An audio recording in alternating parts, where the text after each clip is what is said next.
আজকের big breaking news KTC বিন্দাস TV হইতে বন্যায় ভয়াবহ পরিস্থিতি। বরাক উপত্যকার হাইলাকান্দি জেলা, শ্রীভূমি জেলা এবং কাছাড় জেলা সহ অন্যান্য জেলাও অনেক ভয়াবহ পরিস্থিতি হয়ে উঠেছে এই বন্যার জলে। বন্যার কবলে পড়ে অনেক লোকজন ঘর ছাড়া ত্রাণ শিবিরে আশ্রয়। হাইলাকান্দি জেলার ধলেশ্বরী নদীর জল প্লাবিত হয়ে জাতীয় সড়কের উপর দিকেও বচ্ছে। হাইলাকান্দি জেলার কাটলিচড়া লালপানিতে বন্যার অবস্থা ভয়াবহ পরিস্থিতি।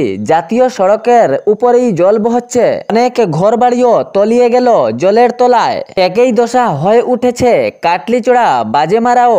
বন্যার কবলে পড়ে যারা ভুগছেন তাদের অবস্থা বেহাল হয়ে উঠেছে। ধলেশ্বরী নদীর প্রায় পার্শ্ববর্তী এলাকা জলমগ্ন, অনেক লোকজন ঘর বাড়ি ছেড়ে ত্রাণ শিবিরে। এ ভয়াবহ পরিস্থিতির মধ্যে লোকজনের আর কষ্টের সীমা রইল না। সঙ্গে শ্রীভূমিতেও একই দশা, জলমগ্ন শ্রীভূমি জেলার অনেক এলাকা। ভয়াবহ বন্যার পরিস্থিতিতে লোকজন আশ্রয় নিচ্ছেন স্কুল কলেজেও। শত শত লোকজন স্কুল কলেজে আশ্রিত।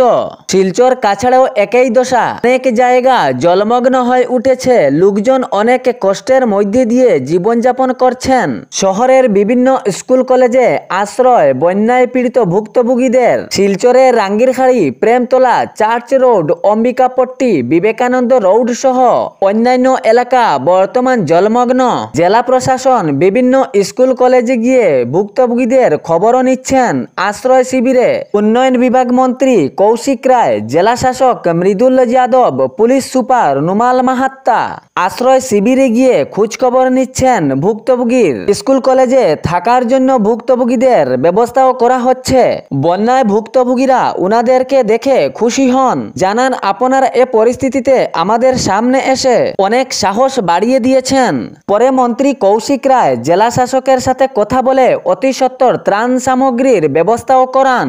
সঙ্গে অ্যাম্বুলেন্স সহ বিভিন্ন জরুরি ঔষধেরও ব্যবস্থা করা হয়। চিকিৎসকরা ত্রাণ শিবিরে পৌঁছে বিনামূল্যে ঔষধ বিতরণ করেন এবং চিকিৎসাও করেন। এদিকে হাইলাকান্দি জেলার রামচন্ডী নিমাইচাঁদপুর জেলা পরিষদ দেলোয়ার হোসেন বড়বইয়া উনার এলাকার বিভিন্ন স্থানে যান এবং বন্যায় ভুক্তভোগীদের ত্রাণ সামগ্রী বিতরণ করেন। তসলা নদীর বাঁধ ভাঙ্গাতেও সেখানে তিনি উপস্থিত ছিলেন। সেখানকার বাঁধ ভেঙে শত শত লোকজনের ঘর বাড়ি বর্তমানে জলের তলায়। হাইলাকান্দিতে আঙ্কাই লঙ্কাই ও তসলার বাঁধ ভেঙে পরিস্থিতি বিপর্যস্ত হয়ে উঠল সাধারণ জনগণের। ইয়াতে খেপে উঠলেন কবির উদ্দিন। তিনি জানান, প্রায় বছরে এরকম বাঁধ ভেঙে যায়, কি রকম এ বাঁধের কাজ করানো হয়। এটি কোনো দায়িত্বশীল কাজ নয়, এটি একটি টাকা উপার্জনের বাঁধ দেওয়া হচ্ছে। আবার বাঁধটি ভেঙে যাবে, তাহলে আবার এটি থেকে টাকা উপার্জন করা হবে।